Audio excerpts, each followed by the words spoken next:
All right, let's call the meeting to order at 7 o'clock.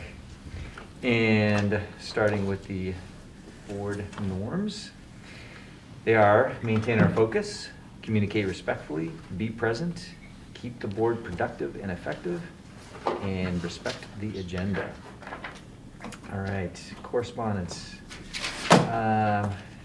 It's several items of correspondence, but I think most of those we'll get to during the meeting. Anything that we wanted to call out in particular? We got one from Mr. Webb right after the last meeting, and one from Jorda after the last meeting. Those are the two correspondences. Correspondences? Yeah. Mm-hmm. Yeah, there you go. Pluralized, yes. Oh, great. Okay, members of the public, if there's anything that you do not see on the agenda, please let us know, and if you want to speak to it, great. If not, we'll just wait till we get to that particular item on the agenda. All right, seeing none. Student reports. I'm looking out in the audience. Katie? We got one playing sports right now. Oh, very true. Yes. Get two in the waiting room. We have two in the waiting room? Okay. Not students, just two people. Oh, okay. No, we do not have any students on right now. No students on right now. Okay. Maybe we can come back to that. Okay, we'll jump right into new business, which would be, as we talked about at the last meeting, reviewing our August 16th board decision to follow COVID-19 advisory memorandums. So, would anybody like to kick us off on that? Bill, do you want to talk about sure. what the state... Well, this was a request from a citizen of the West River District, and the board discussed that they thought it would be reasonable to put it on the agenda. And so we put it on the agenda first so that it could be discussed in case that was what was the focus of anybody visiting. But essentially, it was a request by Mr. Dunn to have the board review that decision in August in light of it being 8 months later, or 7 months later. That was it. Okay, that sounds fair. And then at the state level right now, can you speak to maybe when they might be changing recommendations or looking to change recommendations? Yeah, the current context is that they have a scheduled press conference tomorrow. In the guidance, their date is February 28th. I'll just read it just because it's easy. Schools should require universal masking for all students and staff when indoors until February 28th, 2022, at which time the requirement will be revisited. So it is my understanding that tomorrow, the governor and the Secretary of Education and the Vermont Department of Health will be discussing that. Trying to provide whatever lead time in changing the guidance, keeping the guidance the same, signaling a pathway to changing guidance over time. At our meeting, we meet with the Secretary of Education, the superintendents every Thursday, and the Secretary said, pay attention to the February 15th meeting. We have not changed the guidance. We signaled at our last press conference we would be talking about the guidance. On February 15th, we plan to talk about the guidance. So the dates in my mind that I have any knowledge about are the 15th, which is have been signaled to talk about the guidance in specifics to masks, and the 28th, which is the date in the actual guidance. Great, okay, so by the 28th, they should have firm guidance, either staying the same or altering, or who knows what it might be. Yeah, the normal procedure is they will announce something at the press conference, and then 2 or 3 days later we will get written guidance so that we can share it, follow it, have it all out. So I don't know what will be shared tomorrow. I just know that the Secretary of Education has signaled that if you were listening to our last press conference, you should expect us to continue this conversation at our next press conference, which is tomorrow. Great. Okay. So really kind of any action on our part would be preemptive to that, whatever new guidance or recommendation is supposed to happen on the 28th? Any action that you guys would take would be on the information you know now, which Right. is the current guidance is the 28th for, if it is not extended after February 28th, masks should no longer be required for all those eligible for vaccination when the vaccination rate among students is equal to or greater than 80% of the school's currently eligible population. So I'm not sure what they will be signaling tomorrow. They could change the date. They could change the 80% requirement. They could change a variety of things, but I won't know until. My expectation is we will all know something tomorrow at the press conference. Right. So in terms of making the board to make a decision tonight, you would be making it based on the information you currently have. Okay. All right. Sounds like incomplete information or a little bit preemptive. But, It's always evolving. yes.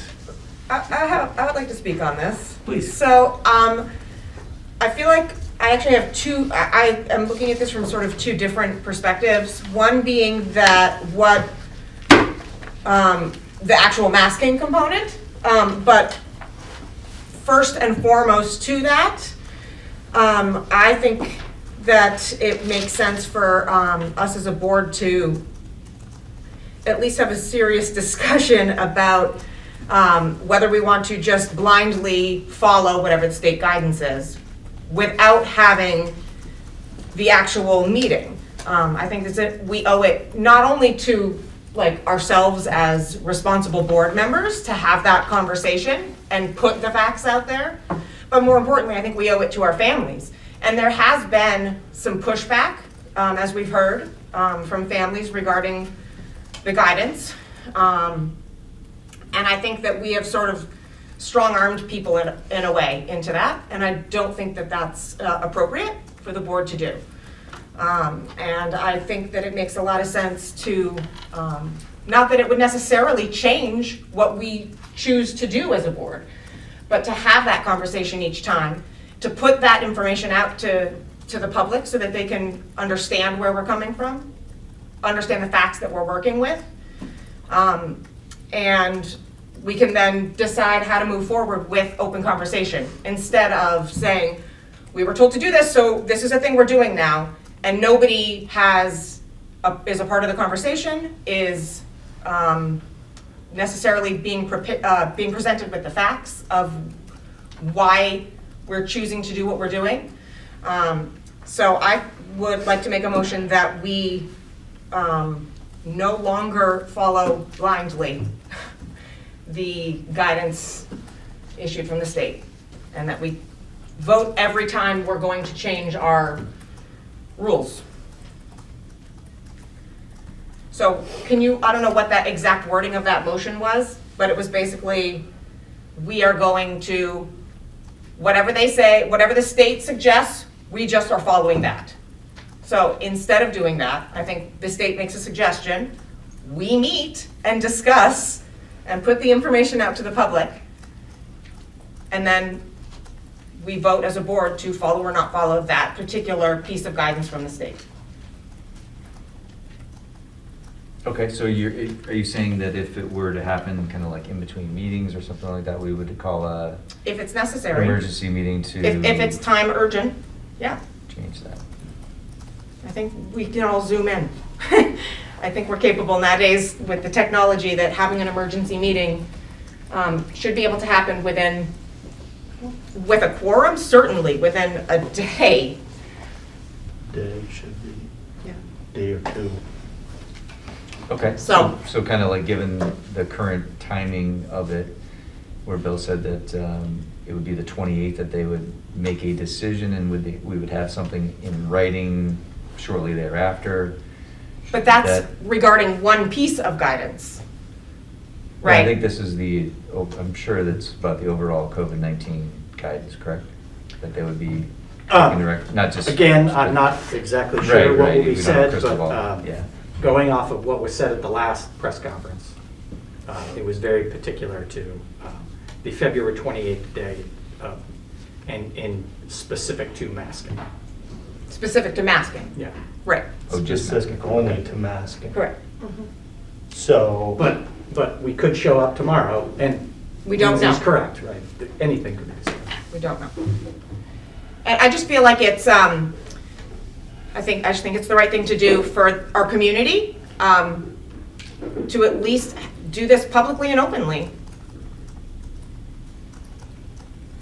And I think it's, to say that we don't have the option to, it's too hard to have an emergency meeting. I just disagree. So Could I crystallize down? you could your do motion? that. My ramblings. Essentially, what you're saying, I'll paraphrase, you tell me if I'm saying. Yeah, please. That when the guidance gets updated, that the board would be alerted, set a meeting to discuss the update in the guidance. And whether or not the board will continue to follow the decision that was made in August, or they will make a tweak. So it would be my responsibility to alert the board that guidance has been updated, set a meeting 48 hours later, just pulling out of whatever. And then at that point, the new guidance would be shared, the changes would be explained, and then the board would discuss, okay, it's been updated, what do you all want to do? Something like that? Yep. I think one way or another that we just, no matter what decision gets made at any point regarding anything COVID related, there will be people on both sides of the spectrum that feel that they weren't heard.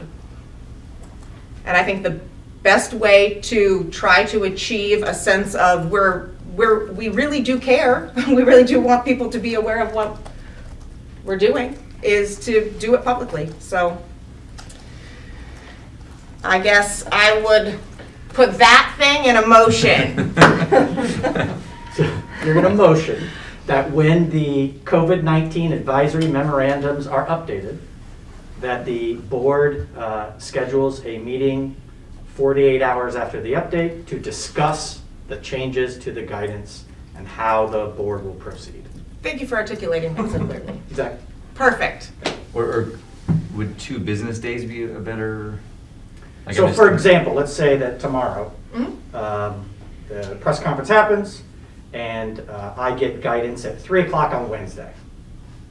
So then my action on 3 o'clock on Wednesday would be to set a meeting for Friday evening at 7 o'clock and alert everybody, create a warning, send out the old guidance, send out the new guidance, and send out a link and have it all posted at all the town clerks and all the schools. And at 7 o'clock, because it is now allowed, we can have a Zoom only meeting. Yep. And it'll be a singular topic, something like that. Yep. And if it happened on a Thursday, I would set it for the following Monday. that would So, make sense. like, right, business. Yeah, days. business days. Yep. Okay, Sure. yeah, that procedurally, that is Is it procedurally reasonable. reasonable? Yeah. Okay. So that's your motion? That's my motion. I'll second that motion. Okay, thanks, Leanne. Discussion, motion makers. All that stuff I just said, I would like our board to be, to make every effort to be as open with all of our discussions as possible and all of our decision-making as possible, including COVID-related things. Okay, sounds good. Leanne? Yeah, I think we need to take a proactive stance on this rather than just delegating and letting someone else make the decisions and blindly following. Great, thank you. I see hands. See, okay, I don't know who was first, I was looking. You have Ann, then Emily. Since the motion got made. Ann, Emily, and I think I saw Howie too. I'd just like to make sure that the word blindly is not in this motion. I find that a little insulting. I would just say that my paraphrasing Yep. was simply that when the COVID-19 advisory memorandums are updated, that the board schedules a meeting 48 hours in advance and able to alert the public to have the meeting, and it would be discussed, whatever version we are currently working under, to those changes. I think blindly was happening as part of a discussion, but not part of a motion. Correct. Right. And then the 48 hours, I would change that to the 2 business days, just for the. 2 business days. Yep. All right, go ahead, Emily. Thank you. And just following Ann, and thank you, Ann. I know you had your hand up first, but mine was electronic, so I wanted to make sure yours went first. I want to echo Ann's comment in saying that I don't believe we've ever made decisions blindly on this. I think we've had plenty of discussions around how we move forward with a mask mandate. The mask mandate was not a mandate from the state. It was a recommendation. And we had a discussion and chose to follow at a meeting and chose to follow that recommendation. And so I'm perfectly fine with doing that. The other reason I put my hand up was because I wanted to make sure that we are stating that this would be a special meeting. I mean, we couldn't do it immediately because this doesn't fall under the emergency meeting rules, and it would have to be called a special meeting. We would be holding a special meeting if we were going to hold it that quickly. That's exactly correct. Thanks, Emily. Go ahead, Howie. Yeah, I'd like to, does anybody on this board have any qualifications whatsoever to question the advice of the state's Surgeon General on this kind of stuff? I mean, what are we exactly going to debate if the state says, put your masks on or take your masks off? What qualifications does anybody on this board have to second guess that? I speak up, somebody. So I would just like to reiterate that I Go don't ahead, Lindsay. necessarily believe that this would necessarily change our decision-making process. It's mostly about being open and inclusive to the community, giving everybody an option. We are in charge of these people's kids, and they belong to their families. And so we're gonna second guess be a the part state of- government? Sorry, go ahead, finish your thought and then back to Howie. So we are caretakers of these students, but these students belong to their families. And it is important that those families are allowed to be a part of the conversation. And by allowing the conversation to happen, they have an opportunity to at least speak to it. It doesn't necessarily, it may not sway your opinion at all, Howie, and you may vote however you see fit. But it at least provides the venue and the opportunity for families to have a say in the lives of their students. Okay, thanks, Lindsay. Go ahead, Howie. Yeah, I don't see the point of this. I can't imagine that this board would vote to contradict the state on health advice during a pandemic.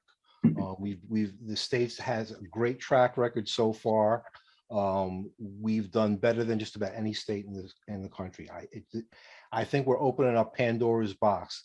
Health matters like this shouldn't be up. It's not up for discussion. It really isn't. It's coming from the state, and they have better advice than we do here. So yeah, if you want to open Pandora's box and get a lot of, we know that there are parents that are not going to agree with this. It's a given. It's already, that's the climate in our country right now.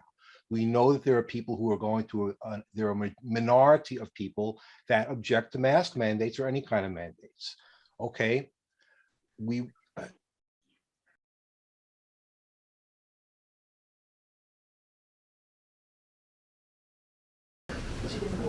I just shut off my phone. Okay, we're good? Yeah. Okay, we're good? Good? All right. Ken, Olivia, and then Ann. Okay, I just wanted to say that originally when this whole thing was brought up, it was to follow the guidance as it was brought out by the state. And the state supposed to be following the CDC and the Vermont Department of Health guidelines. That's all I wanted to add. And I don't know about challenging the state, but as far as any background, I am an old certified operating room technician, and I have managed the sterilizing department in a hospital for years. So I do have that behind me, and masking is not a bad thing, if that's all we're worried about. But let's move on with this, please. Thanks, Ken. Yeah, Go ahead, Olivia. Olivia. Yeah. Olivia, if you're talking, you're there. You go. I just wanted to say that I think that it would give you guys a lot more respect for all the families on both sides, whether they agree with masking or unmasking, if you do have an open and honest discussion about the recommendations, because they are just that, recommendations. They're not requirements, they're not mandates, they're recommendations. And I think no matter what side parents are on, if you're going to have that discussion with parents, you're going to gain respect from them either way. I feel like back in August, because I was part of that meeting as well, I don't feel like it was a real big discussion for families. I know that you had it open and it was public and you guys talked about it, but I don't feel like the side of not agreeing with masks was necessarily fully heard. So I do think that no matter which side that a parent is going to be on, you're going to gain respect just by having the discussion. Okay, thanks, Olivia. Appreciate it. Anne, I believe you were next. Withdrawn. Okay. All right, if there's no other discussion, are we ready to? There's members of Oh, the I'm public. sorry. But Go I ahead. think I understand why you guys followed the state guidance, and that was more, I would say, more of a liability. The issue with just following the state, I feel like that's more of it was more of a cop-out. So if something went haywire within, like we've seen, well, the state guidance, like you can then place blame to the state instead of the board, because we've seen the heat the nurses got, but I don't know how much, besides for me, how much heat this board has really got. So I feel like the heat isn't being passed off to the nurses, and the nurses are now having to say, well, this is what the state said, and they don't have any backing. Or the board kind of got to just pass the blame. So that's more where the discussion, by having each piece or certain sections of the guidance discussed, it allows now some kind of responsibility on the board. Because honestly, I asked, after this board ruled to mask the kids back in August, I did ask for the board to ask the state for the information on why they are stating that you shouldn't mask. And 6 months later, I haven't seen that. So, like, I asked for the data to support your guys's, to show me, okay, why are you making this ruling, and nobody could display that for me. So I feel like if you're gonna have the open discussion, like obviously even in the correspondence I read, like people are coming back and forth. I understand this board's in a tough spot, it's across the nation.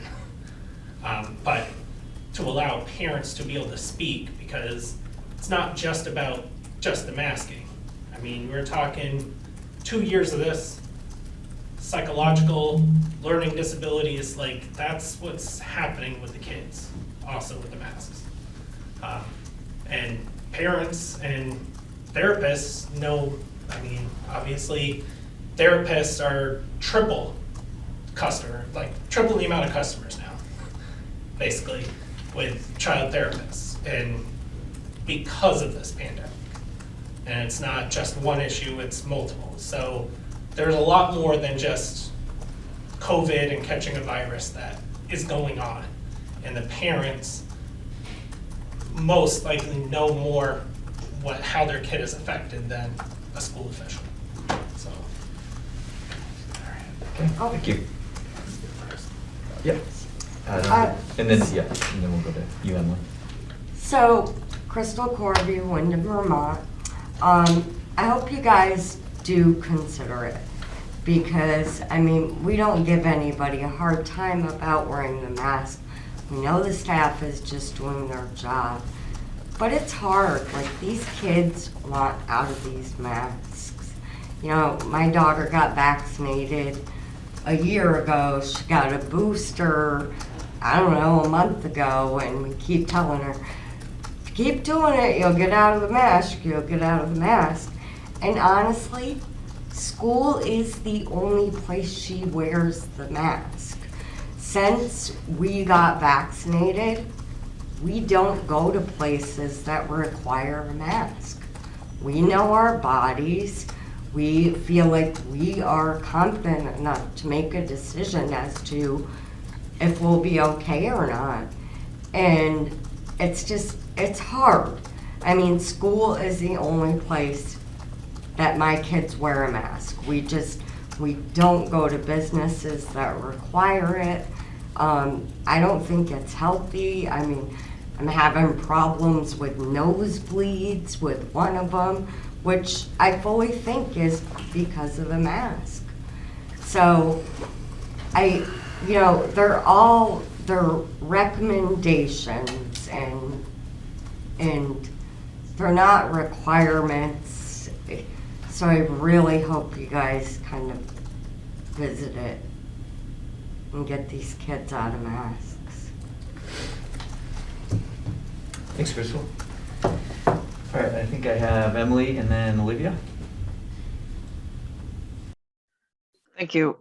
So I just want to reiterate that I first of all, I have no problem having this conversation and decision just like we had the last time.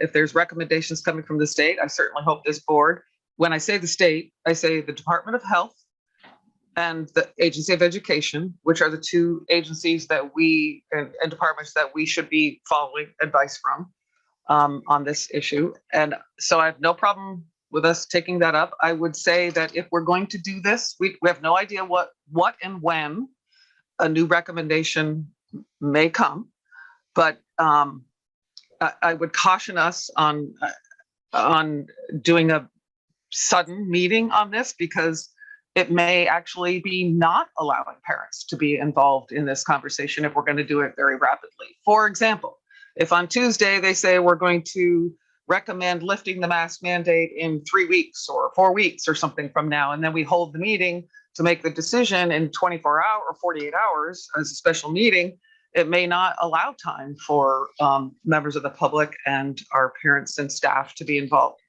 Last thing I just want to say is that we did get we haven't gotten to correspondence yet in our agenda, but we will. And I know we did get some correspondence back from our staff member, our school nurse, who gave us some data and recommendations on why mask wearing has been recommended and useful for the health and safety. Last thing I want to say is about health and safety.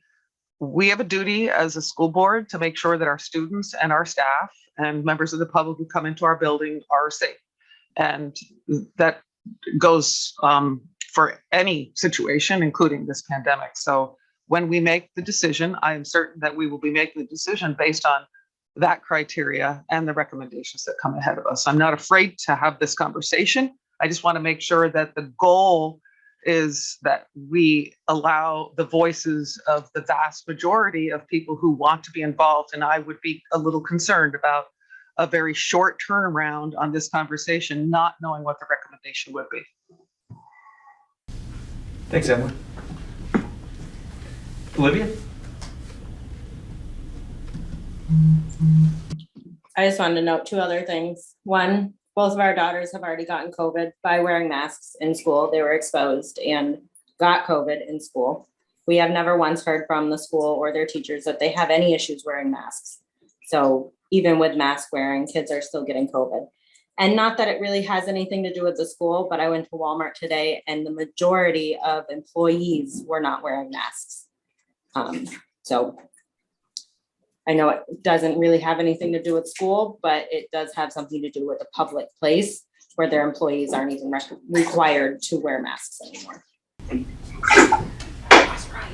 Olivia, could I get your last name for the minutes?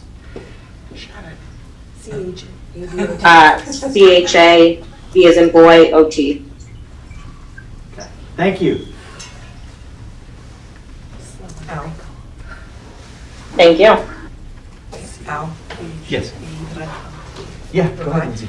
I also, so I would also like to take part in the mask conversation, but also bring us back to the motion that we're currently talking about is actually not even about whether we should mask or not right now.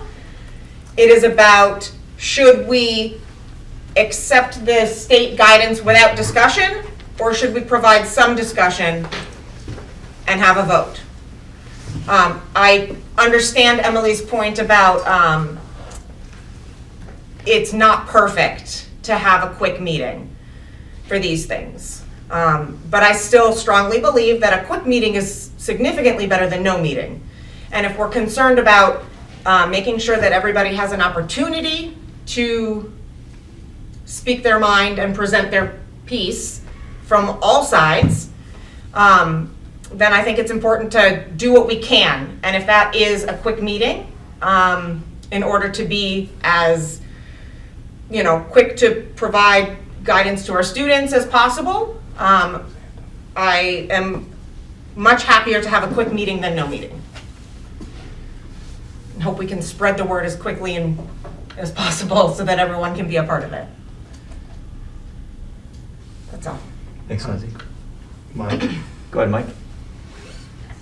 Yeah, so I totally get where Lindsay's coming from with as far as transparency and all that, but I also understand what Howie was saying. And at the end of the day, I think as a board, we have to be risk averse, right? So when we follow the state guidelines, we're being risk averse to help protect the community.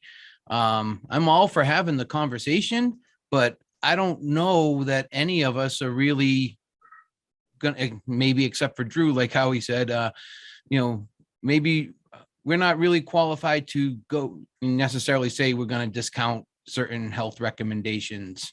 So that's my concern. But I mean, we can always have the meeting to voice those concerns, I guess. That's it. Thanks, Mike. Go ahead, Dana. I was just wanting to bring up a point that state recommends tomorrow that, okay, the masks come off, and we have our meeting Friday. Maybe we don't want to agree and take off the mask. Maybe we want to keep it on longer. It goes the other way. It does. So I just, want to point that out, that since August, the state made a recommendation which kind of dumped the responsibility onto the school boards. I, as a school board member, I don't mind taking the heat for decisions, but I want a full explanation of all the facts before I have public members coming out there saying, you voted this way.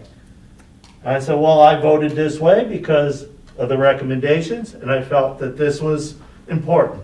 I can explain that to them. Just kind of not having that up-to-date feedback, not all of us stay in tune with it, and it would be nice if all 10 of us were up-to-date with the latest and greatest. We don't have to make a decision that evening. Let's say this Friday we have a meeting. We can wait until the 28th of February and make a decision after the state's expiration. We can agree to vote to agree to do that, or thing. I just would like to be able to have these meetings to be able to at least inform us of the up-to-date, especially with the complications and the misconceptions and the misdirections of all this information that's coming in. I want the official word. So I'm for having these up-to-date meetings as soon as something changes, so I can keep track of it. So that's where I'm at. I said my piece. Thanks, Dana. Thank you. Go ahead, Emily. Thank you. I just want to get some clarity. So from Al, you or Bill, the mask mandate that we have in place goes through the 28th? Yes, February. Okay.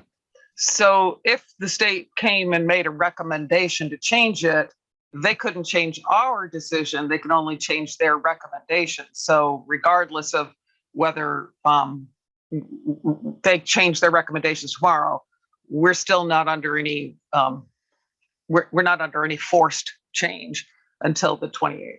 Am I correct? So if, under our, the motion that was made on August 16th, we are to follow the COVID-19 advisory memorandums.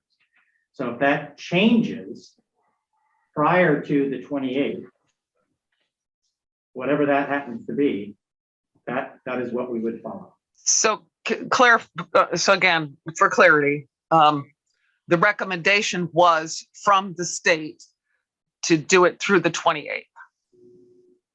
Schools should require universal masking for all students not indoors until February 28th. Yeah. Right. So they would have to change that recommendation for us to be under some different order, because we chose to follow in that meeting that we had in August to follow the state guidance on mask wearing. That is correct. Thank you.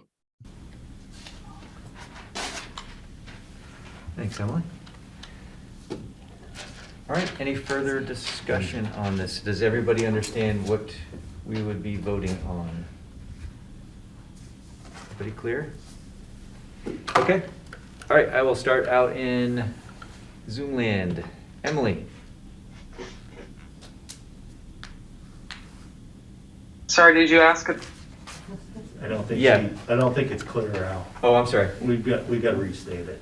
I believe we're ready to call the vote, so I'm going to start out in Zoom world. So we should restate the motion to the best of our ability. Yeah, can we do that again? So, Yes.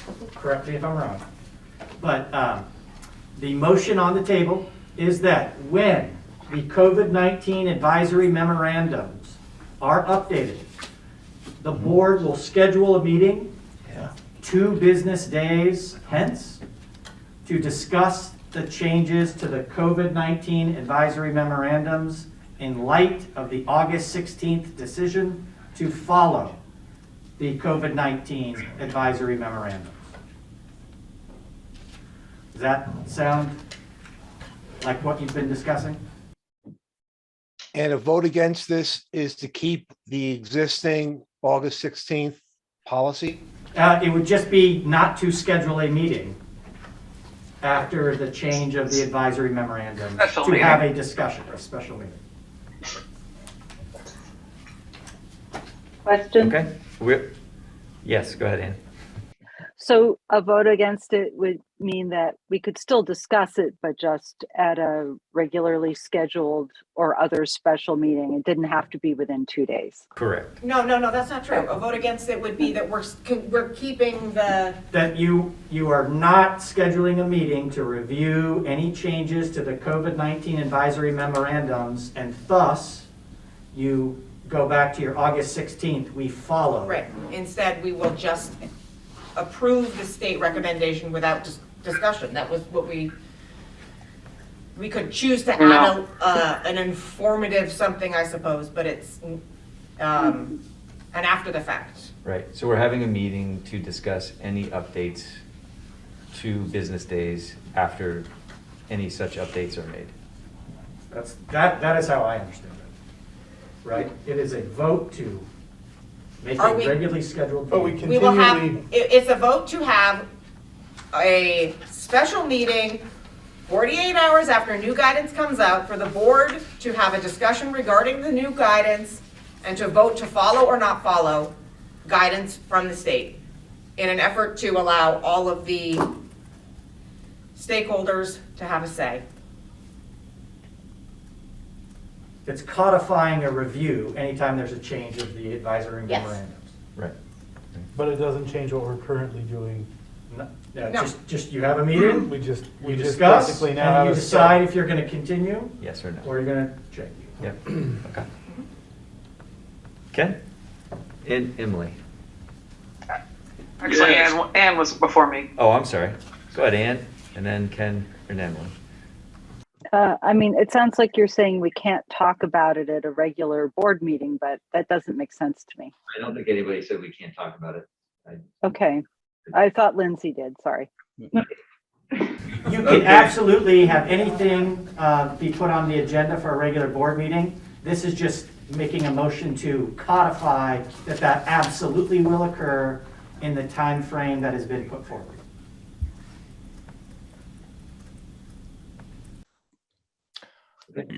Okay. Emily, you want to go? Go ahead. No? Okay. All right.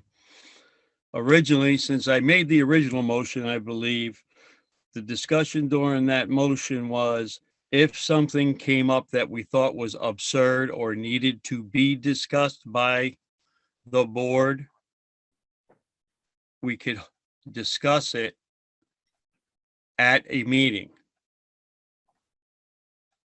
Because if they came up with something that everybody had to wear 3 t-shirts for some reason, and the board's going, well, no, we don't think that's really necessary, or all the windows have to be open in the building,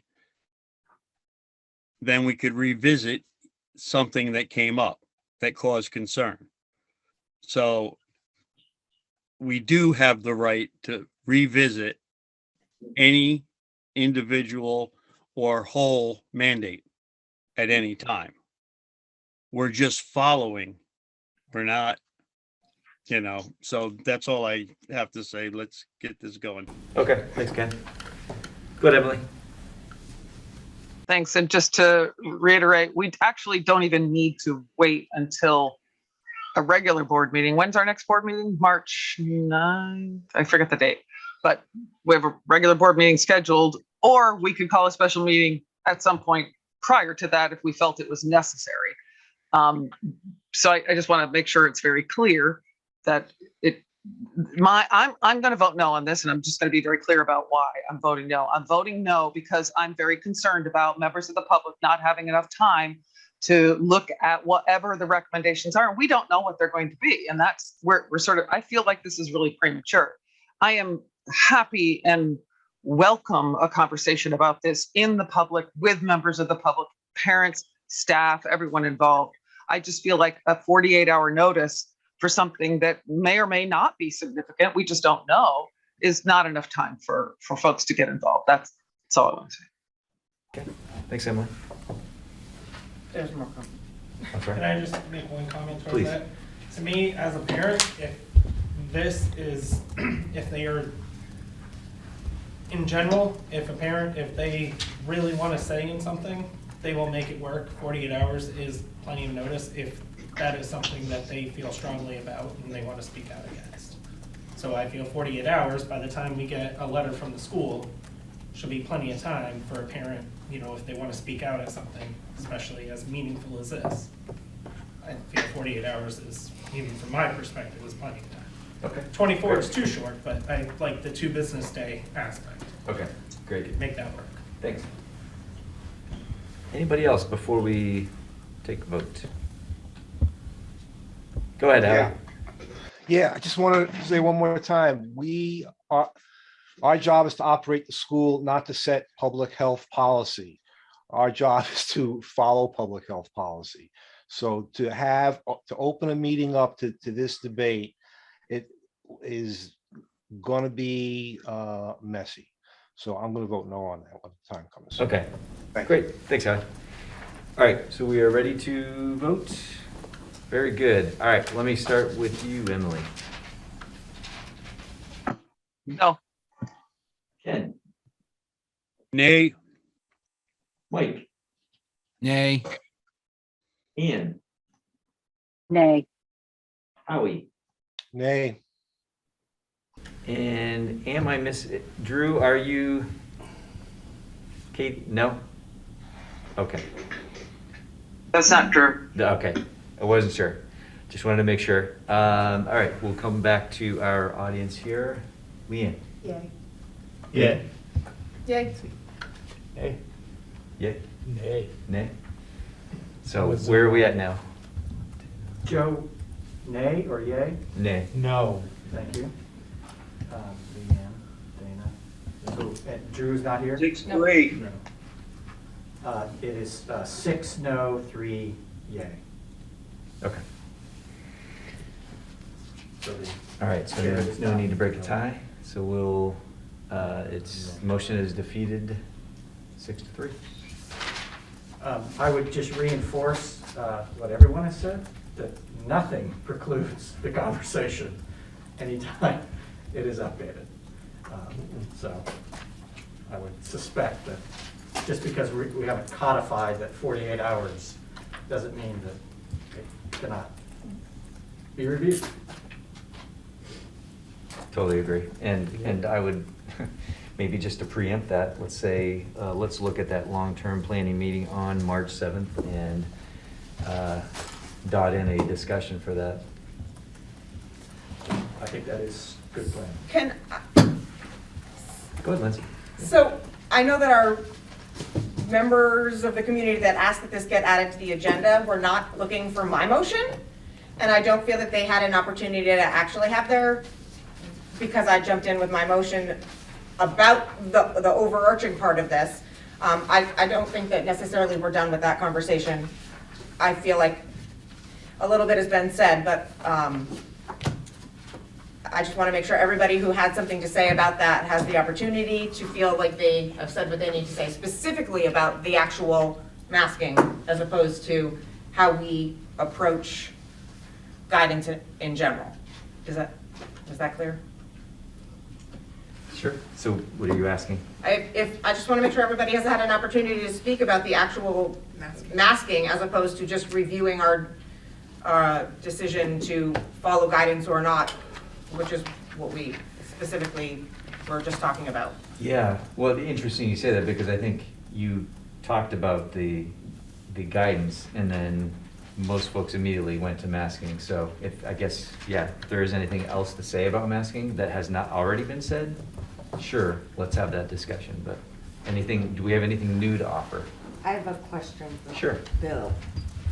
So if tomorrow they say we're ending the masking, February 28th, kids no longer have to wear masks in school.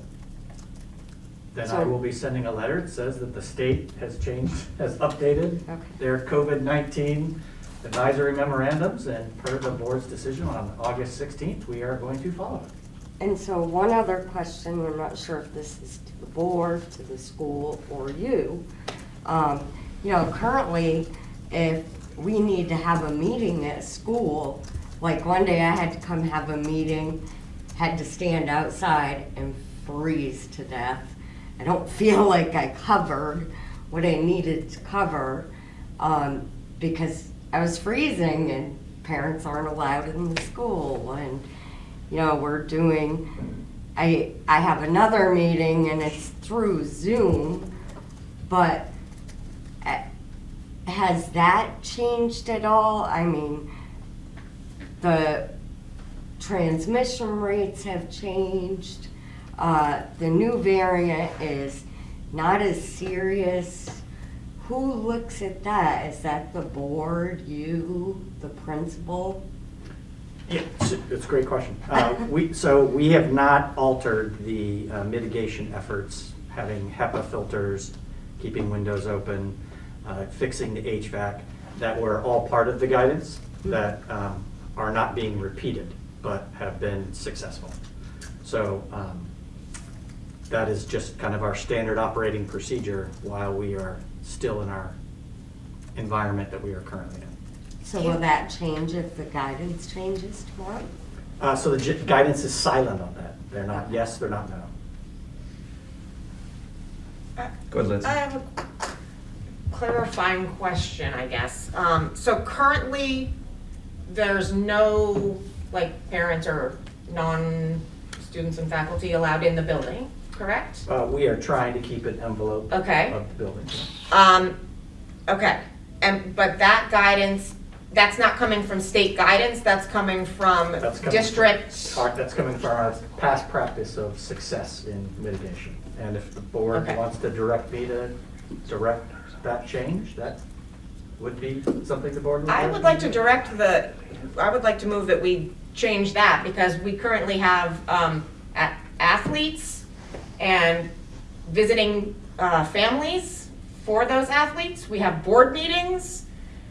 We are open to the community currently, and it may be in a limited fashion, but to say that there's no meetings between parents and their students, teachers, doesn't sit well with me when we're allowing outside visitors in so many other capacities. So I move that we change that mitigation strategy to allow parents into the school as needed. I'm full emotions tonight. That's clear. That's clean. Can you restate that again? Okay, I move that we revise our current mitigation strategies to allow parents access to the school buildings as needed. Basically for parent-teacher conferences. As In a appropriate. As appropriate for, I don't know, academic As meetings, appropriate. it's as appropriate, right? Or That's give, appropriate. or can I say, or give the option between in-person versus.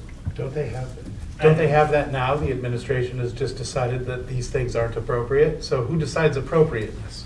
No, we've just been continuing the mitigation strategies, and so Lindsay's correct and Crystal's correct. And If I were to walk downstairs right now, would I find, how many people from other schools are here, or including, oh no, it's only during the school hours. So there's no students downstairs right now that are having the same exposure? Hey, I'm okay. happy to follow. Okay, motion on the table. Motion Do we have on a the second? table. I mean, So, is there- it was clean, it was crisp, it was. Okay. Do we have a second? I'll second it. Okay, Dan, any discussion from the motion makers? And, Sorry. I think that parental family involvement in their students' lives is a huge indicator of student success, and allowing as much face time and interaction as need be. If there are times where it is more appropriate to meet face to face between a parent and a teacher, I would like to provide that opportunity to our families. Okay, thanks, Lindsay. Dan? I know in the last couple of years that there have been some parents that haven't been able to get in to the school, to talk to the staff. Not everybody's comfortable with the Zoom and has that access. And as appropriate. I mean, parents just can't walk willy-nilly into the school, but for student conferences, specific reasons, controlled, I think we can do that, can loosen that up a little bit, Okay. make adjustments. Just for clarification, as appropriate as determined by the administration? I would say the administration, the schools. I mean, that's who determines what's appropriate in our schools right now. Okay. So I don't know Just how wanted else to that make would work. That distinction, okay, good. And you said, all right, Ann, go ahead, Ann. Yeah, I agree with Lindsay that parents should have access to their children's teachers and the administration. I'm just concerned about the wording, the term as appropriate, because that just seems a little bit vague to me. So I think either it should be a motion that the school be open to parents, or there should be more specific items for which, parents should come in. But as long as you're saying though, if it's as appropriate as determined by the administration, I guess that covers it. So I want to make sure it's clear, that's all. Okay, thanks, Ann, appreciate it. Any other discussion? Yeah, isn't that the situation that we have right now, that parents are allowed in when it's appropriate? No. No, They're not allowed at all right now. and No. that's been determined by Bob. No, Bill will take the hit on that. Bill? Okay, so how do you feel about this, Bill? things that have been successful in the past. Lindsay brings up a very good point. It's very narrow, it's very real, and it's very specific. Parental access to school during school hours as determined as appropriate by the administrators. Okay. So, okay, so what are we changing exactly? You're directing You, the superintendent mhm. to make school accessible to parents during school hours as appropriate. As appropriate. And would you consider currently now that, so if this passes, would you consider tomorrow it's appropriate for parents to come to the school? I would say that it would be communicated to parents that, you want to participate like you normally would pre-pandemic with meeting with a teacher, those types of activities, we can do that. Okay. And with masks, or are we gonna have any other guidelines there?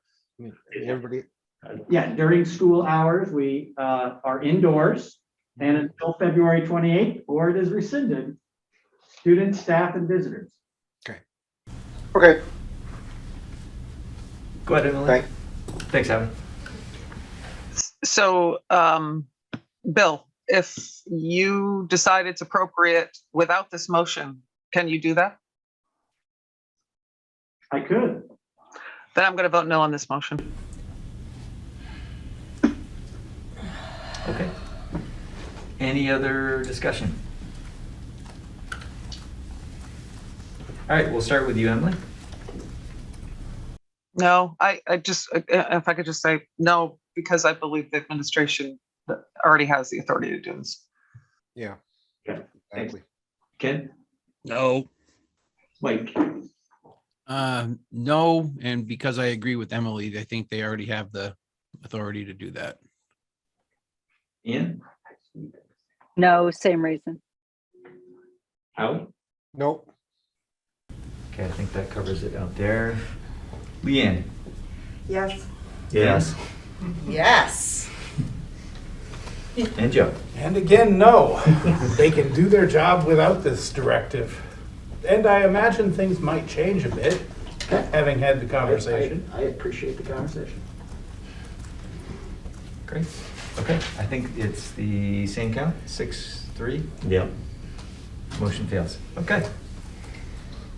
I would just like to point out, I really appreciate the conversation. That's Yep. helpful. I have a strange feeling it's going to happen. Well, and I appreciate when people vote and they explain why. That's very helpful. Great. All right. Anything else on that subject matter?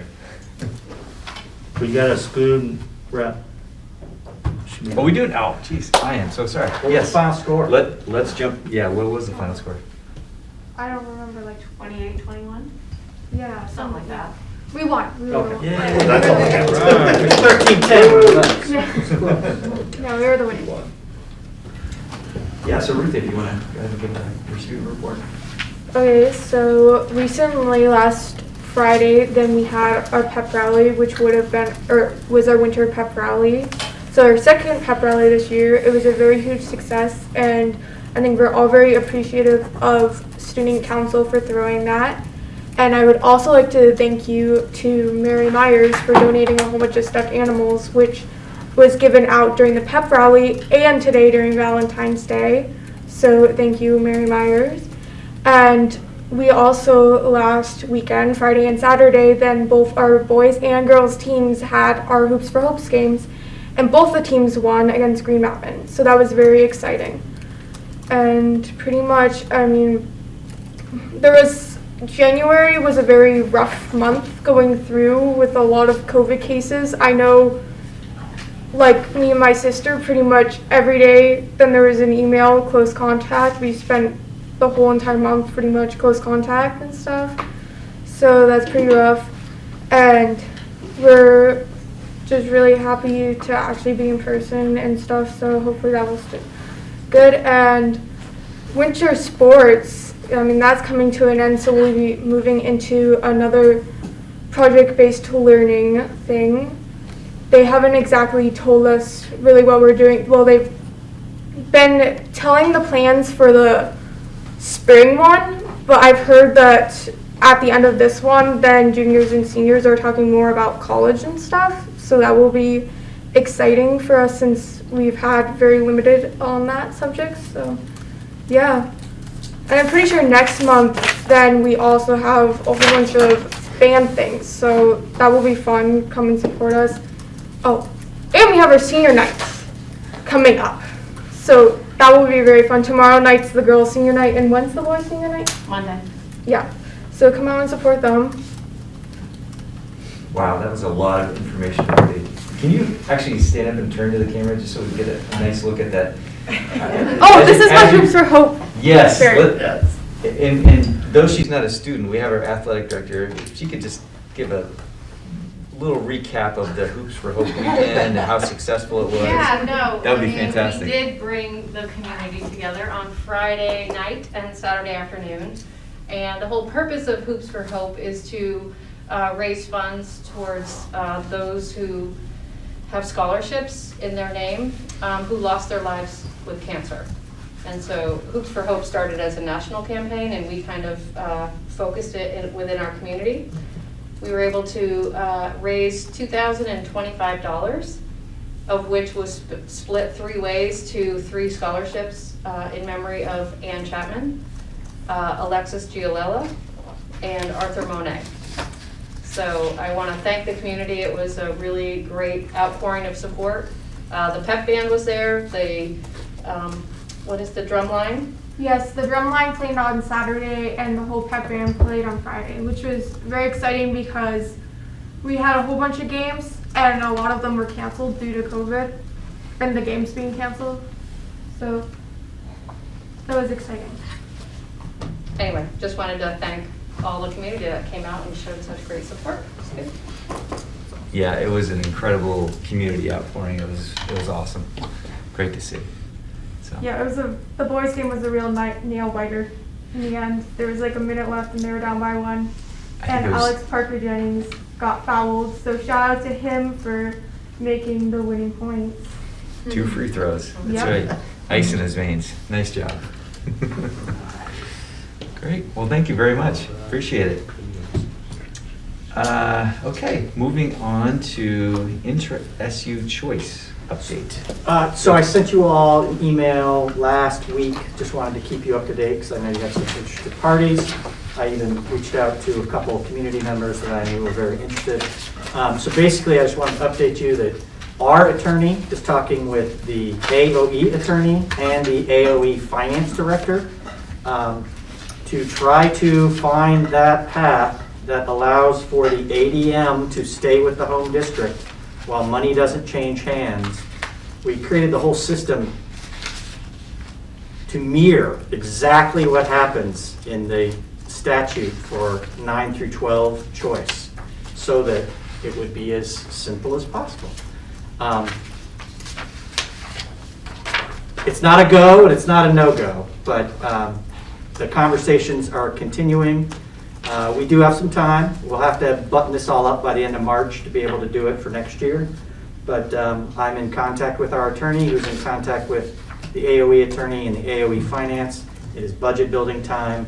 There's a lot of legislative requests. It's probably not the top of the food chain for answers, but we will stay on it, and I will continue to update you. And if we have a path that doesn't happen for next year, but maybe requires me to work with legislators to augment a law, then that is the path we'll take. So just want to keep you guys in the loop. You guys are always out front doing stuff that is challenging to the existing structure. But we're on it. I don't have an answer of whether it's possible under the constructs of how we want it structured. All right. Thanks for the update, Bill. Appreciate it. Letter to legislators on weights implementation. So this was something that we talked about at the WCSU, and some folks have already done, some boards have already done this. I believe Marlboro has done this, right? River Valley's, Marlboro, Valley's. and Dover Select Board. And Dover Select Board. So essentially what it is a letter to the legislators regarding weights versus cost equity grants.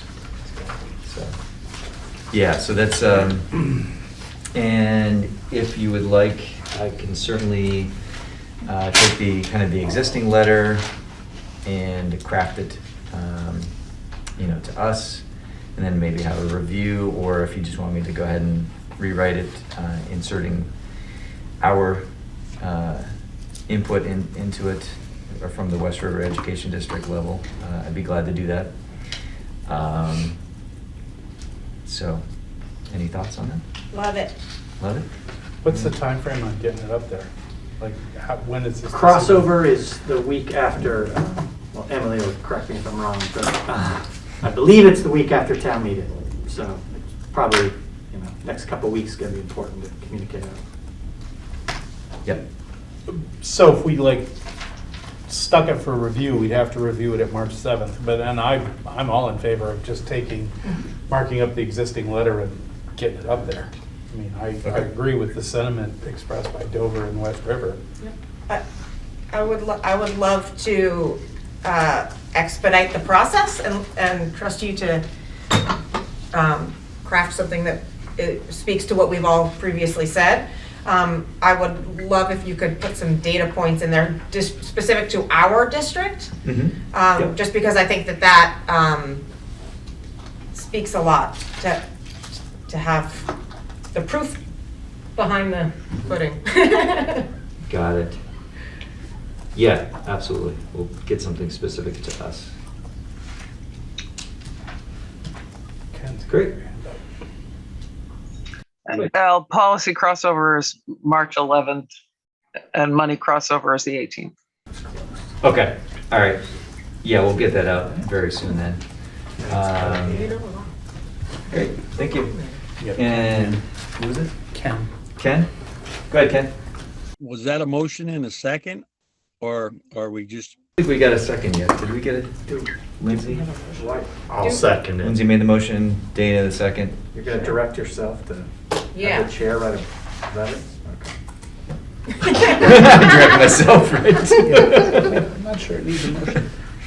Direct the chair. Okay, well, I guess now that we got a second and a motion, I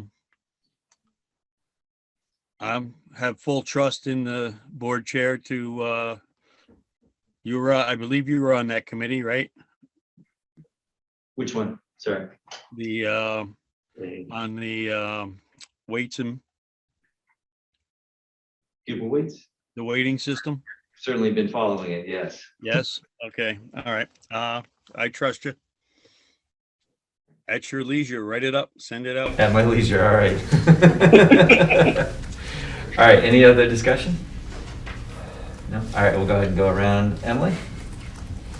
Following past practice, I abstain from letters to legislators. Okay. Typically, it's abstain. Yes. Ian? Aye. Ken?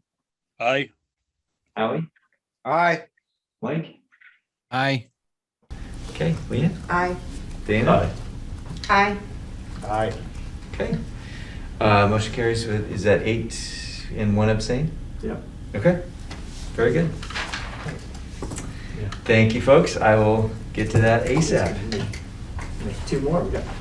You're rolling today, Lindsay. I need D&E. Yeah. What else do I need to do? I need 2 motions on D&E. All right, bond letter, permission for chair to sign. Letter's not in here, is it? I'll make the I didn't see it. I'll make the motion to direct the chair to sign the bond letter. I put it on Al's. Second. Yes. Thank you, Ken. Any discussion? What bond? Is it the tax anticipation bond or No. what's the bond? It was just one bill. Certificate of Project Completion, VMBB Bond Series. Oh, This is for our small bond. Remember we. it's not, we're not borrowing money, we're saying it's done and we've used it. Yeah. All right, Yeah. yeah, sign that. This Yeah. is a closure. Hurry up. Yes. Right, I should have been more excited. I am excited. Sorry. Okay, so we've had motion second. Any discussion? Seeing Ken likes none. that. Okay. Emily? Aye. Ann, Aye. Ken, Aye. Mike, Aye. Howie, Aye. Leanne, Aye. Dana. Aye. Aye. All right, motion Nice. carries There you go. unanimously. Thank you. All right. Appreciate And it. then I have, we have a long-term sub in one of our elementary schools. I need the chair to sign that contract, and then, I don't know, there's another one in there. Let's see. Hang on. All right, so we got that contract. Yeah, there are two contracts. You want me to say, or? Yeah, yeah. Okay. Allison Claire Allison Claire's the one in Newborough. and Ray Chapin. Chapin, yes. Yeah. So 2 long-term subs, one here at Leland and Gray, and one at Newbrook. So moved. Direct the Second. chair, so. You got it. All right. Any discussion? Seeing none. We'll take a vote now. Emily? Aye. Ken? Ken, did you say anything? Oh, he's frozen. I saw his lips move. We'll come back to Ken. Ann? Oh, aye. I got an aye there, Captain. Howie? Aye. Mike? Aye. Leanne? Aye. Aye. Aye. Aye. All right, motion carries unanimously. Thank you. Thanks, Bill. We are not bad on time. I was predicting Lindsay. Very good, yeah. All right. I'll entertain a motion to approve the minutes of January 24th, 2022. So moved. And actually, sorry, before you, any other than January 2020, Yeah. January 24th? We had several. We have I several in here. wonder if we want to, They were for reference for I'm copying tonight's you on meeting. all the minutes, but I'm matching them to when they meet, right? So the 24th is when you guys meet. And then when the agenda group meets, got it. right? Got And it. then when the long-term planning We'll focus approve. meeting, I'll do that. Makes sense. But I'm gonna shove them out so that everybody can see them multiple times. Okay, got it.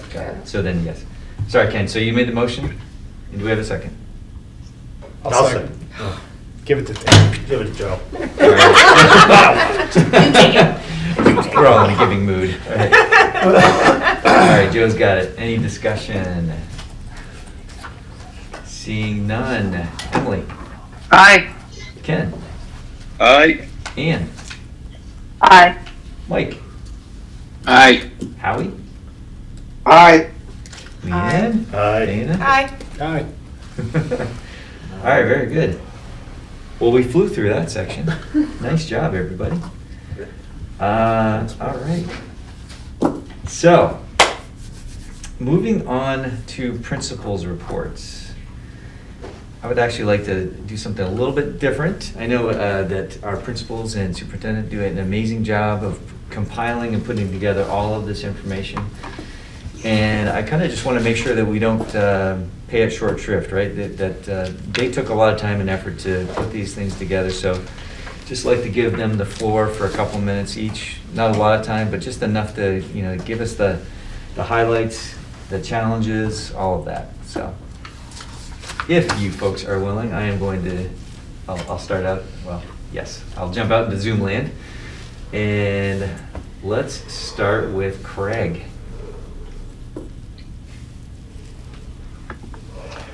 Thanks, everybody. Yeah, Al kind of capped it off.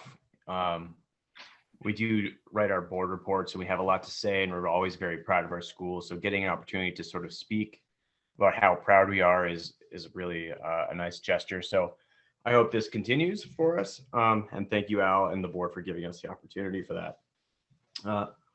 With that, my board report is just something I'll just kind of overview each time. And this time it's really highly reflective on data. And we're at that time of year where winter benchmarks are completed, data days are done and completed, and teacher observations are happening. So we spend a lot of time really just thinking about what we can do and what we've been doing for students in general. And my board report is just sort of the report out from that this year. So looking at grades 3, 4, and 5, which are the grades that take the Smarter Balance annual assessments at the end of the year, I reported out that in grades 3, 72% of students in that class are efficient and proficient in ELA and both math. In grade 4, 88% are both proficient in ELA and math. And then in grade 5, 50% are proficient in ELA and 100% of the class is proficient in math. And that's just a simple data points, but it goes back through COVID and what we've been providing to students through COVID, having our days be set up like a brick and mortar typical school day. So starting at 8 o'clock and ending at 2:30, with giving students a lot of teacher time, right? We tried our best to mitigate any losses that were going to happen through COVID and remote learning.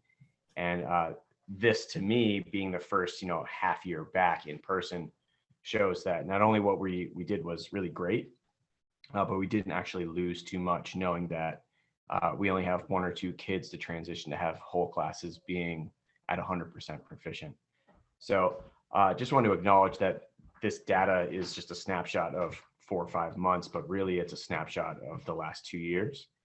And I just want to say I'm really proud of the staff and the students.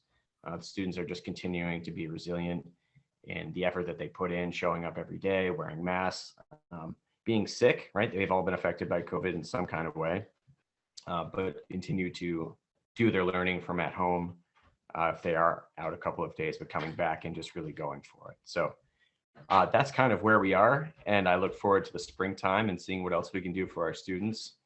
And I've enjoyed winter sports, and it looks like we're gonna have a beautiful day on Wednesday for me to go tubing one last time with the students of Townsend. So thank you very much, guys. Thanks, Craig. Really appreciate that. And the one question I did have, those look like great numbers. How do they compare to the state?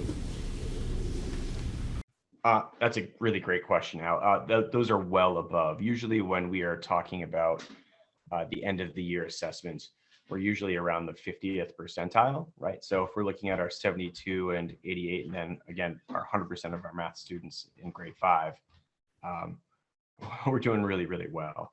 And again, it's the teachers, it's the staff, it's the professional development that we've received in the last few years. It's the direction from our superintendent, our curriculum coordinator, to keep us on track and giving us the right things for our students. So it all looks really great, and I look forward to really seeing what happens at the end, being a whole full year back in person. Awesome. Thanks, Greg. Great job. Bob. Thanks, Al.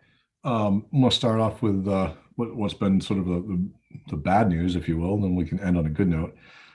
January was by far our toughest month, January through a week or so ago, as far as cases. We had lots of, at one point we had 5 different teachers out at the same time. We had lots of kids. And in the middle of all that was while we were switching several times how the notification process was happening. So there's a lot of confusion. There's a lot of craziness that went around with that. But the silver lining of that is, of course, the work the nurses have done and continue to do. And I see Abby's on here as well. But yeah, they've done an excellent job. And of course, we were so thrilled. I'm sure most of you guys saw it, but the CIX ran a little story on Ruth Dano, who's been helping out, who's an LNG alum back in the day, and been helping out Jordan at Leland and Gray and around the district. And she was a super senior and got some Vermont press. So it was very cool to kind of see that and have that story run. So we were pretty excited about that. I will say that a lot of other really cool things have been happening. I think Ruthie mentioned the project-based learning stuff that when she started her report, the staff had been working on planning the 4th module, which is in the late spring. And one of the things we learned from the 2nd module was that kids wanted more choice. And so, which is obviously the whole point of it, is personalized learning. the first section, the first time we did it, we didn't have a lot of choice. We didn't have any choice actually, because it was the first time. We had to make sure there was some guardrails around how it was going to run. Otherwise, it would be too varied, at least at first from a management side. But now that we feel like we have a little bit better setup, we are going to go to more choice at the end of the year, and kids will be selecting from a variety of different offerings that were presented based on feedback on a survey we did with the kids when they presented at the end of the last one. So we're pretty excited about that and looking forward to that. We have had, one of the things that came out of the last thing was a proposal by one of the project-based learning groups to modify our dress code. So it was a student-driven initiative and they studied dress codes and they proposed a change, which was accepted by our community council and is going into effect. So the idea that kids actually seeing the benefits of their own work through that type of learning was pretty powerful. And so we're excited to have that. Another example of that, student council had made a pitch to the community council to bring back the Monday morning assemblies, which we hadn't been doing for a little bit because of COVID. That's been a long-standing tradition here at Leland and Gray for many, many years. So the students said that they want to bring it back. They missed the time as a community and they wanted to run it. So we said, great. And so different student groups have signed up to run different assemblies. And we started off with the student council was the first one. QSA took the second one, and NHS presented today with a school-wide Jeopardy game. It was very cool. And we're excited to have the kids taking over. To the same note, we have a student-run Pep Rally last Friday as our winter Pep Rally, which was great. We had Let's Glow in the fall, and this one was Let's Snow, and some fun stuff happened. And at any rate, so that was a very cool Pep Rally as well. So some of the things are like starting to feel kind of normal again. You know, there was a semi-formal Saturday night, and sort of starting to feel like there's normal world happening. I think you guys should know, and I put it in the report, that we've had 2 teachers announce retirements at the end of the year. One who has been there for over 25 years, that's Barbara in the library, and Miss Nizio, who is our teacher, has been there probably just over 20 is my guess. And so those 2 are going to be retiring at the end of the year. So that's pretty big news, and we're very excited and happy for them, and as they go into their next endeavors, and we will try to fill those shoes. So yeah, I think that's sort of the big ones. I will say that the project-based learning piece for us is something that we're very sincere about moving through, and so we're going to use our ESSER money for the next couple of years to bring in a PBL coordinator to help provide professional learning for the teachers, to help do coaching around the project, coordinate the logistics around the projects themselves, and to ensure that we have grading set up properly and reporting out and all the kind of logistical pieces for that. So we're going to be looking for someone to fill that position, all ESSER funded, to kind of get our PBL stuff off the ground and take us to that next step that you guys have been talking about, the idea of personalized learning and immersion and authentic learning experiences for kids. So yeah, we're pretty excited about all that stuff. Thanks, Bob. Yeah, that ties in nicely with the long-term planning, the PBL. Awesome. Great. All right, and Scotty. Hey, everybody. Again, thank you for allowing us the opportunity to brag about our schools. I agree with Craig on almost everything, but especially this. I think it's really important that the public knows what's happening. We're in the process of hiring a 1.0 counselor for Newbrook for the 2022-23 school year. And I am working with one of our current counselors and a special educator in that process. As part of our benchmark process, which Craig already talked about, we have data meetings. And last week, we had 6 data meetings in a row for our 6 classrooms on February 11 on Friday. This was an amazing opportunity for me to learn and for everyone to share. We looked at trends, we looked at actions, and we're very, from Bill to us, we're very action oriented when it comes to our data meetings. So we're looking for specific things that we can change. whether it be schedule, curriculum, instruction, small groupings, and from those actions, we will hope to see response in the data in May, and then we'll learn from that. Also part of our benchmark process, we did a curriculum study. You know, one of the things that has happened through COVID is there are some gaps that have formed for some students, not all students, in certain areas. So I planned last Monday during our staff meetings that all the teachers would meet with their teacher one up and one down from them, and they would look at their standards that they have yet to cover, and they would prioritize them with the teacher who is going to be inheriting their students. Then I asked them to write that information up and send it to me. So I'll be able to talk with teachers specifically around how they've prioritized their ELA and math curriculum for the balance of the year, which was a suggestion made by the leadership team, my peers. And I think it's going to be very, very helpful to get people to think about the 5 months we have left and what we can get done. I do want to talk briefly about the JEDI team that I'm part of. Wayne Kermensky, the principal at Marlboro School, and I are heading up this the team Justice, Equity, Diversity, and Inclusion for the whole SU. And it's really great. We're working with a group of 3 people from Massachusetts, and they're like facilitating these meetings. They're really trainings, and we eventually will be looking at our whole district through this new set of eyes with inclusion as the ideal. This week, we're very lucky. We got 3 new teachers, 2 classroom teachers joined us, as well as Taggart Phillips, who is a phys ed teacher in the elementary level at Newbrook, but she's also the health teacher, works for Bob at the high school.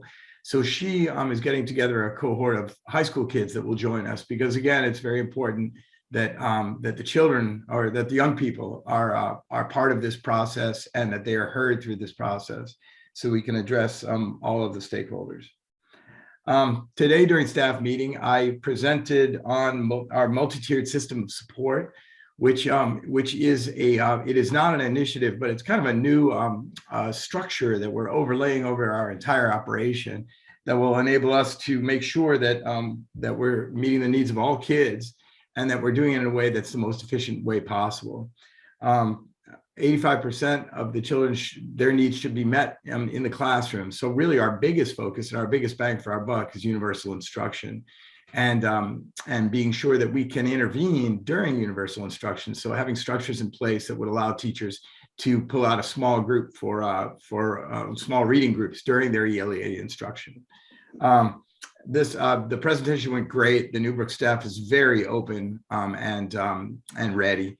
And I feel like we've been teed up very nicely by our curriculum coordinator, Jen McCusick. She's already written and authored our local common assessment system. And a lot of these structures, our EST system, all of these structures will add up to be big components of a healthy MTSS. And of course, our special ed department is a big part of that as well, thanks to Stephanie. Our PBIS team, Positive Behavior Intervention and Support team, we're in the action planning process. It's springtime. We're doing a couple of self-assessments that come with using Swiss as our software for behavior management. And we're going to be meeting with we've got a grant, so we'll be meeting with our PBIS coach, who will help us to really define some of the behaviors that we're handling, and try to document our behavioral system internally for our procedures, but then externally for parents, so then they can really understand how we operate, how it all works. I think parents are really in tune with like once they've gone through an HHB process, they get pretty in tune with that. But we want all of our processes to be something that the parents can comprehend in a single look. And that's what we're going to be working on with our PBIS coach. We just, as part of our annual CIP process, continuous improvement planning process, we just completed survey week. Actually, I left it open until break, until this Friday, because we're trying to get staff, students, and parents to complete these surveys that we can use as part of our needs assessment in our CIP process. So we're trying to get to the stakeholders and find out what their perceptions are in terms of the strengths and weaknesses of our program, and then address those accordingly. This data collection is pretty big, we're setting aside a lot of time in our leadership team meetings to get through this process together. I want to say, like Craig, you guys encouraged us to continue with winter sports, and it has truly been a blast. I cannot tell you how much fun I've had. I had never gone to the ice rink with the kids before, and I've been going to the ice rink each week, and I've watched these tiny little people, scooting around on the ice on the first day on their bums most of the time, and now after 3 or 4 times, they're just skating around. Some kids watch me, Mr. Bochnik, as they learn to skate backwards and learn to get around. It's really a pleasure, one that I've never had before. So I want to thank the board for that, and of course for all your support. Thanks, Scotty. That was great. Anybody have any questions for all of our fine principals? Any of our fine principals? I don't know if it's a question as much as a comment, and then if they have any feedback. I've heard from a few community members that they're so thrilled that we have done winter sports, and I know that our principals have heard that as well, obviously. I have also heard in those conversations, though, that a lot of families would love to see just a little more time in the future to allow students to really hone their skills, particularly those newbies that are learning to ski or snowboard. Learning to ice skate is not necessarily an easy task, and adding a little bit of time might make a big impact on the other end, not only in terms of students developing skills in that area, but with that, their love of it and wanting to really enjoy where we are, which is what winter sports is about. So anyway, it's not something that we obviously need to have a conversation about right now, but throwing it out there for everybody to be aware of. I'm so glad we did it. Yeah. Sounds like it's mutual. Emily. Thank you. I just wanted to thank Bob for putting it in his report and reiterate what a big deal it was seeing both the Danos on WCAX for the super senior segment. I was just thrilled. I happened to cross it, and I was just thrilled to see it. 2 familiar faces and the school and Bob on there too. It was just fantastic.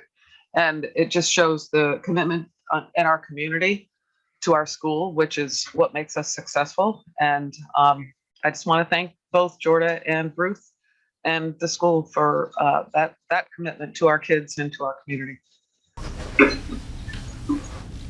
Thanks, Emily. All right, anybody else? And Bill, what's going on in your world? Well, so it is late. In particular to our world, because of the board's directive, a lot of physical action is going to be happening in the next 3 months in our buildings. The LNG water tank is going to be traded out. We're having new bathroom fixtures in all the student bathrooms. We're getting new ceiling tiles in B. We're getting new LED lighting in B, in the hallways, in the activity room, and the kitchen. That's going to happen over April break. Our Director of Operations, Greg Frost, has arranged for a professional development activity of how to redo a gym floor at Dutton Gym, so we get our floor done for free. Wow. Thought that was extremely creative. I don't know how he pulled that one off. It's a fine art with a gym floor. We're getting new flooring in pre-K at Townsend. JVS is getting a new boiler room door and getting rekeyed all around the building. And we're getting new flooring in the only room that had asbestos found under the floor in Newbrook. So because of the board's prescient thoughts to get stuff going sooner rather than later, all this stuff's going to be done before school opens in August, so that's really helpful. I, too, am on the Justice, Equity, Diversity, and Inclusion team with Scotty and 19 others. It has been fantastic having some students on there and hearing directly from them about how the world affects them and what we can do as adults to support that. So I feel very out of sorts But it's really good. It's very good learning for me to not be in charge, not be in control, not be directing, and to be very much in a curious learning environment. So very healthy for me, and really enjoying that. And then just an update on the weighting study. It does look like it's going to be heading more into the adjustment of weights rather than cost equity. That conversation still continues.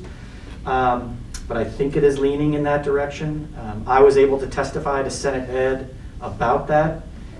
They're looking at a 5-year implementation timeline starting in FY24. So it actually dovetails quite nicely with the long-term planning that West River is planning. And going back to what Lindsay said about the letter, about how specific it affects our district. Also, the educational spending threshold would be paused during that 5-year period.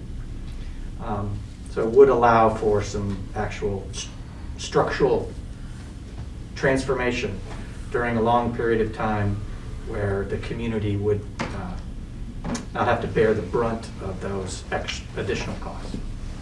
So I'm glad you're going to write the letter. I think it's going to be incredibly important to get that across the finish line, but it feels decently positive. We will see. That's what I got. All right. Thanks, Bill. That's a great update. Yes, it does look very good. But until the ink is dry, we will yes, we will not rest. All right, very good. So moving on to approved financials. I know Lori's out, so I don't know if we have. I have something. Oh, you do? Okay. Did you Yeah. take I over? did. I went into the office and signed them. Okay, let's see, I make a motion to approve the financials for $57,358.30. I'll second that. Okay. Any discussion? No? All right. Seeing none. Is there a pay order number with that? Yeah, there probably is. I'm sorry. Yeah, I know, it's time. Dang. Yeah. It's just part of. One moment, Ken. No, it was. Yeah, well, it just makes it more efficient. Yes, I know, Ken. We'll make it Yeah. clean. I can get it. I get. It's on the other part.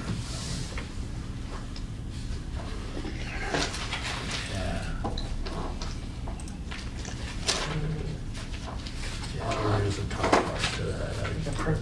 Yeah, there. Yeah, not really. Nope. You don't have that number. I don't have that number. I'll have it in a minute. If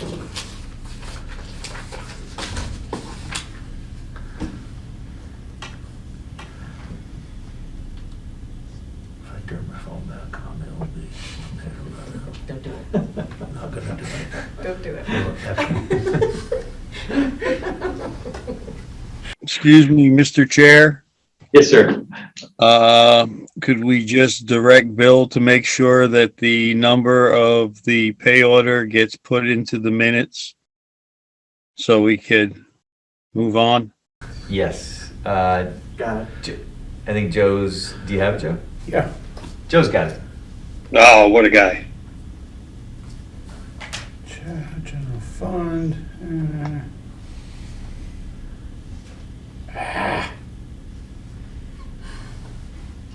The total's 37 and change. 57. 57,358.30. Okay. 0.30. Yeah, it doesn't have a number on it. Okay. Yeah. I will investigate, but let's get the money right. Yes. Yes. The money is The correct. money, always right. It Okay. does not have a number on it, so. No number listed. No number Just an listed, amount. yeah. Okay. All right. I will go around. So Emily, Yes. Ken, Yes. Ian, Yes. Mike, Yes. Howie, Right. Leanne. Yes. Yes. Yep. Yes. All right. Motion carries unanimously. I didn't hear talk. All right, so moving on to long-term planning update. Yes, we had a great meeting, and our next meeting is on March 7th. A lot to do between now and then. So the first one was kind of our kickoff meeting, at which we had a great discussion. Our new facilitator, Les Edinson, kind of guided us through. And coming out of that meeting, I am going to have a mission statement ready for the next meeting, a draft, at which we'll review that. And also in between, I've got some dates here. Suzanne, I know you're out there, so correct me if I'm wrong, but by February 17th, we'll have a newsletter and Google Form survey draft to the officers and Dana and Bill. We will provide feedback to Suzanne by February 21st. And on February 23rd, we'll have a final copy of the newsletter to Bill for distribution to town clerks. And on March 1st, town meeting day, we'll have distribution of the newsletter, including the Google form link on that as well. And on March 4th, we'll have a physical copy of the newsletter sent with students' packets. Principals will send email, and we'll also have this on the Front Porch Forum as well as Facebook. Again, this is all in the spirit of communication to all of our stakeholders through as many venues as we possibly can. So that is kind of where we're at right now. And with the next meeting and with these, we will really ramp up the communication and get folks involved. Anything I missed? I would just say that the idea is that you would do a newsletter after every long-term planning meeting, and it would go out in all those distribution forums. So that goes to the community Front Porch Forum, it goes to the school communities through their distribution networks, it gets posted on Facebook. It's done digitally so it can be shared, and it's also on the West River Ed website. The reason that we're trying to make sure we get one ready before town meeting is so that people can start getting used to, okay, every month you're going to be able to do this. So you can always read the minutes, you can always watch the video, but we're trying to make it the board is trying to make it as open and consistent and simple as possible so that people can start expecting, oh, okay, it's the middle of the month, I can get a newsletter about what is going on with the plan. Great point. Yeah, so if we have a meeting on Monday, by Friday, we'll have a newsletter that comes out that kind of bulletizes everything that happened during that meeting. And also Suzanne is going to, I think was noted in the long-term planning meeting that it, kind of difficult to find things on the website. So she's going to kind of make that easier for us. We're going to have, for the long-term planning, a one document at which folks can kind of drill down further if they want to. So there'll be links within the particular document. So if they're more interested and want to learn more information about it, they can click the link and really kind of drill down. But it'll be a high-level report that she puts out, but again, with the option to drill down. Good? All right. Suzanne, did I miss anything? Bring that in somewhere. I think you did great. That was Okay, great. Thank you. Okay. So now, Al, yes, go ahead. Dana had something that came. Oh, yeah, sure. You're bringing up town meeting in the meeting. I think Jamaica is postponing theirs till April. Then they'll get 3 newsletters.